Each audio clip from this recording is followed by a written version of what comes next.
Hello friends, मैं रेखा सोलंकी आज की वीडियो में आपका स्वागत करती हूँ। मैंने ये कुर्ती बनाई है। अगर आपको मेरा सिलने का तरीका समझ में आए तो वीडियो को लाइक और सब्सक्राइब करना ना भूले। ये 2.25 मीटर कपड़ा है, इससे मैं कुर्ती बनाने वाली हूँ। इस कपड़े को मैंने उल्टी साइड से एक बार इस तरह से फोल्ड किया है। चौड़ाई में ये 38 इंच है, लंबाई में ये 48 इंच है। कपड़े को बराबर कर लूँगी और दूसरी बार कपड़े को इस तरह से फोल्ड करूँगी।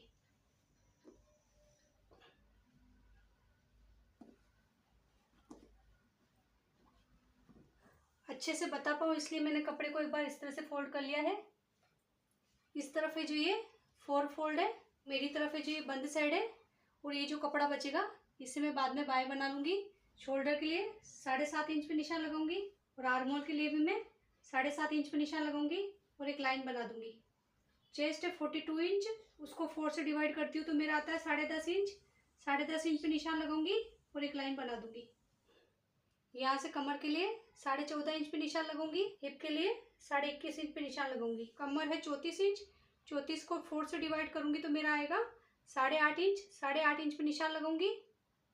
हिप है 44 इंच, उसको 4 से डिवाइड करती हूँ तो मेरा आता है 11 इंच। 11 इंच पे निशान लगाऊंगी। फिर इस निशान से इस निशान को मिला दूंगी। फिर इस निशान से इस निशान को मिला दूंगी।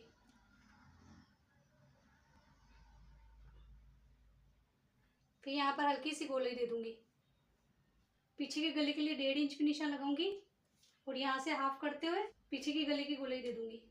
आगे के गले के लिए 1 इंच पे निशान लगाऊंगी और आगे की गले की गोलाई दे दूंगी। गले की चौड़ाई रखूंगी मैं 3 इंच, आगे का गला रखूंगी मैं 6 इंच और पीछे का गला रखूंगी मैं 3 इंच से एक बॉक्स बना दूंगी। फिर पीछे की गले की गोलाई दे दूंगी, आगे के गले का भी शेप दे दूंगी। आप गले की डिजाइन कोई भी रख सकते हो। मार्जिन रखूंगी मैं 2 इंच। 2 इंच पे निशान लगा कर इस तरह से लाइन बना दूंगी और पूरे पर इस तरह से 2 इंच पे निशान लगाती जाऊंगी। हिप के यहाँ से 1 इंच पे निशान लगूंगी। फिर इसको इस तरह से ड्रॉ कर लूंगी। नीचे की साइड लंबाई के लिए एक बार इसको कपड़े को खोल लूंगी। नीचे की लंबाई आप अपने हिसाब से कम या ज़्यादा भी कर सकते हैं। हिप के लिए मैंने 11 इंच पे निशान लगाया था और फिर सभी जगह इस तरह से 11 इंच पर निशान लगाते हुए लाइन ड्रॉ कर लूंगी। मैंने यहाँ पर कुर्ती की लंबाई 48 इंच ली है। आप अपने हिसाब से कम या ज़्यादा भी कर सकते हो। 1 इंच पे इस तरह से निशान लगाती जाऊंगी।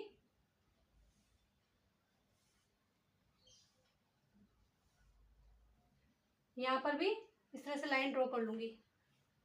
पहले पीछे वाले पार्ट को कट कर लूंगी। इसको कट कर लिया है। अब ये जो कपड़ा बचेगा इससे मैं बाद में बाय बना लूंगी। अंदर से एक पार्ट को निकालते हुए पार्ट को बराबर कर लूंगी। आगे के गले को और आर्मर को भी कट कर लूंगी।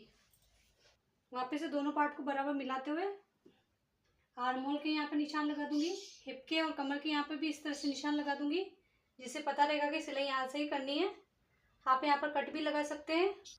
यहाँ से भी निशान लगा दूंगी कि यहाँ से फोल्ड करना है।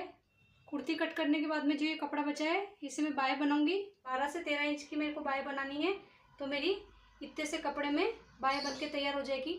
बाकी का ये कपड़ा एक्स्ट्रा बचेगा पर मुझे लंबी बाय बनानी है। इसके लिए मैं कपड़े को एक बार इस तरह से बराबर कर लूँगी। ये इस तरह से इसके 2 पार्ट है। बाय की लंबाई रखूँगी मैं 21 इंच, उसमें 1.5 इंच मार्जिन का ऐड करते हुए उंगली रखते हुए इसको इस तरह से फोल्ड कर लूँगी और इस तरह से लाइन ड्रॉ करते हुए इस वाले पार्ट को कट कर लूँगी। को साइड में करते हुए अब ये जो कपड़ा बचा है, ये जो कपड़ा है इसको वापस से पूरा खोल लूँगी। ये कपड़े के 2 पार्ट हैं तो इसको दोनों को बराबर मिलाते हुए यहाँ पर किनारे पर मैं डबल सिलाई कर दूँगी। यहाँ पर मैंने डबल सिलाई लगा दी है। ये कपड़ा एक बार इस तरह से फोल्ड है, इसको एक बार मैं वापस से इस तरह से फोल्ड करूँगी। ये कपड़ा 4 फोल्ड में हो गया है। ये मेरी तरफ है जो बंद साइड है और इस साइड भी बंद साइड है। बंद साइड से 3 इंच पे निशान लगाऊंगी। आर्म होल था मेरा 7.5 इंच, तो यहाँ पर जो सिलाई लगाई थी उसको छोड़ते हुए आधा इंच एक्स्ट्रा लेते हुए 8 इंच पे निशान लगाऊंगी। फिर यहाँ से इसको इस तरह से गोलाई दे दूंगी।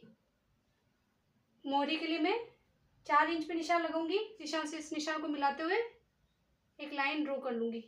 2 इंच मार्जिन का ले लूंगी। यहाँ से भी इस तरह से एक लाइन ड्रॉ कर लूंगी। सेंटर से आधे इंच पे निशान लगाऊंगी और फिर यहाँ से भी इस तरह से आगे की बाएं की गोलाई दे दूंगी। पहले पीछे वाले पार्ट को कट कर लूंगी। इसको कट कर लिया है। बाएं के इस तरह से 2 पार्ट निकले हैं। दोनों पार्ट को मैं इस तरह से खोल लूंगी। सीधी साइड से यहाँ पर किनारे पर सिलाई लगा दूंगी। फिर दोनों पार्ट को खोलते हुए बराबर इस तरह से रख दूंगी। दोनों की सीधी साइड आमने सामने होनी चाहिए। आगे वाले पार्ट को भी कट कर लूंगी। गला तैयार करने के लिए एक कपड़ा लूंगी। इसको सीधा इस तरह से बिछा दूंगी। फिर आगे वाला पार्ट लूंगी। इसको इसके ऊपर इस तरह से बराबर रख दूंगी। पर पिने लगा दूंगी। वाले पार्ट पर भी इसी तरह से यहाँ पर पिने लगा दूंगी। दोनों पार्ट पर यहाँ पर सिलाई लगा दूंगी। दोनों पार्ट पर सिलाई लगा दी है।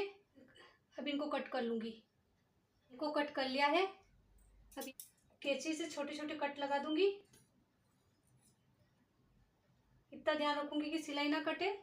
इसको इस तरह से पलट लूंगी। दोनों पार्ट पर 1.5 इंच पर इस तरह से पूरे पर निशान लगा दूंगी और ड्रॉ कर लूंगी। उसके बाद इसको कट कर लूंगी। दोनों पार्ट को अंदर की साइड इस तरह से पूरा फोल्ड कर लूंगी। की सहायता से पूरा इस तरह से दबा लूंगी और फिर आगे वाले पार्ट पर किनारे पर सीधी साइड से सिलाई लगा दूंगी और फिर इसको रट लूंगी। को फोल्ड करते हुए पूरे पर सिलाई लगा दूंगी। पीछे वाले पार्ट पर अभी सीधी साइड सिलाई नहीं लगाऊंगी। इसको भी इस तरह से पलट लूंगी। दोनों साइड 1.5 इंच पे निशान लगा दूंगी। यहाँ से सिलाई लगाना चालू करूंगी और यहाँ पर लाकर रोक दूंगी और ये दोनों साइड खुला रहेगा। आगे वाले पार्ट पर पूरे पर सिलाई लगा दी है। पीछे वाले पार्ट पर 1.5 इंच जितना छोड़ते हुए यहाँ पर सिलाई लगा दी है। कंधे जोड़ने के लिए दोनों पार्ट को बराबर मिलाते हुए पीछे की साइड जो ये खुला छोड़ा था उसको आगे की साइड इस तरह से घुमाऊंगी और फिर यहाँ से बराबर करते हुए यहाँ पर डबल सिलाई लगा दूंगी। इसी तरह इस वाले पार्ट को भी यहाँ से बराबर मिलाते हुए पीछे की साइड जो खुला छोड़ा था उसको आगे की साइड घुमाऊंगी और बराबर करते हुए यहाँ पर भी डबल सिलाई कर दूंगी। साइड कंधे पर डबल सिलाई लगा दी है और यहाँ पर किनारे पर भी सिलाई लगा दी है। इसके बाद यहाँ से दोनों पार्ट को पकड़ूंगी और इस तरह से खींच लूंगी। ये खुला हुआ हिस्सा है, इसको इस तरह से बराबर करते हुए यहाँ पर सिलाई लगा दूंगी। साइड भी इस तरह से खींचूंगी और ये जो खुला हुआ पार्ट है यहाँ पर बराबर करते हुए यहाँ पर भी सिलाई लगा दूंगी। बाएं को नीचे की साइड से मैंने फोल्ड कर लिया है। उसके बाद बाएं जोड़ने के लिए उल्टी साइड से बाएं के आगे के पार्ट को ध्यान में रखते हुए बाएं के सेंटर पे निशान लगा दूंगी और कंधे के सेंटर को और बाएं के सेंटर को बराबर मिलाते हुए यहाँ पर पिन लगा दूंगी। दोनों पार्ट को यहाँ से बराबर मिलाते हुए यहाँ से सिलाई लगाना चालू करूंगी और इस तरह से सिलाई लगाते हुए पूरे पर सिलाई लगा दूंगी। इसी तरह इस वाली बाएं को भी तैयार कर लूंगी। एक पार्ट को दूसरे पार्ट पर निशान से निशान मिलाते हुए बराबर रख दूंगी और दोनों साइड फिटिंग का नाप लगा दूंगी। को बराबर मिलाते हुए यहाँ से एकदम बराबर करते हुए फिटिंग के नाप से सिलाई लगाना चालू करूंगी। इस वाले पार्ट को ऊपर की साइड और पीछे वाले पार्ट को भी ऊपर की साइड बराबर मिलाते हुए यहाँ से सिलाई लगाते हुए यहाँ पर लाकर रोक दूंगी। इस साइड भी सिलाई लगाते हुए यहाँ पर लाकर रोक दूंगी। नीचे की साइड यहाँ से हिप के यहाँ से एक बार इस तरह से आगे वाले पार्ट को इस तरह से फोल्ड करूंगी और इस तरह से पूरा बराबर प्रेस करते हुए दोनों साइड इस तरह से बराबर फोल्ड करते हुए खुद से बराबर प्रेस कर लूंगी। हिप के यहाँ से दोनों साइड इस तरह से निशान लगा दूंगी।